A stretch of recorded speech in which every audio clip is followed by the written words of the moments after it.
Le père de Rabbi Yechiel Michael Mizolachov décède. C'est un illustre kabbaliste, ses enfants se partagent son héritage et Rabbi Yechiel reçoit, lui, les téphilines sacrées de son père.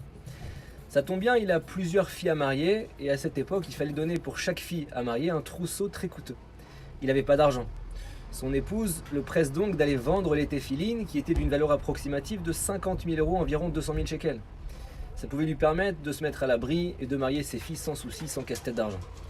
Bien évidemment, il n'était pas d'accord, la sainteté et la symbolique des téphilines pour lui avaient bien plus de valeur à ses yeux. Quelque temps passe et la fête de Sukkot arrive et en même temps une grande pénurie pour se procurer un hétrog.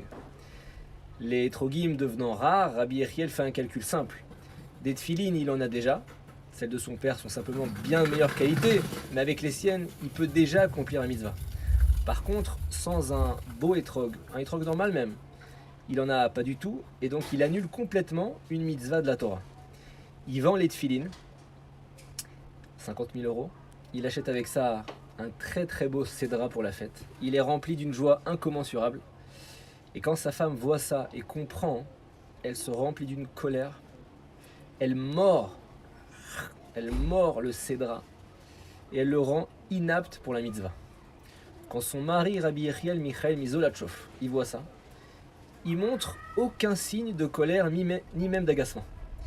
Il lève les yeux au ciel et il dit: Maître du monde, les téphilines de mon père, je les ai plus. Mon hétrog, je l'ai plus. Et en plus de ça, je vais me mettre en colère. Dans la nuit, son père lui vient en rêve et lui dit que son dernier acte, celui de ne pas s'être énervé, est plus grand que le premier, celui d'avoir concédé les téphilines, 50 000 euros d'argent, pour acheter un hétrog pour 7 jours, ce qui était déjà incroyable.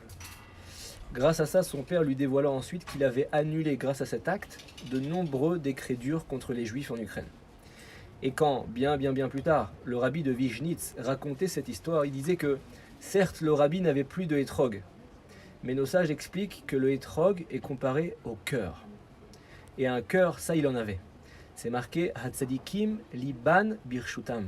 Les tzadikim, ils savent soumettre leur cœur et pas s'en rendre dépendant.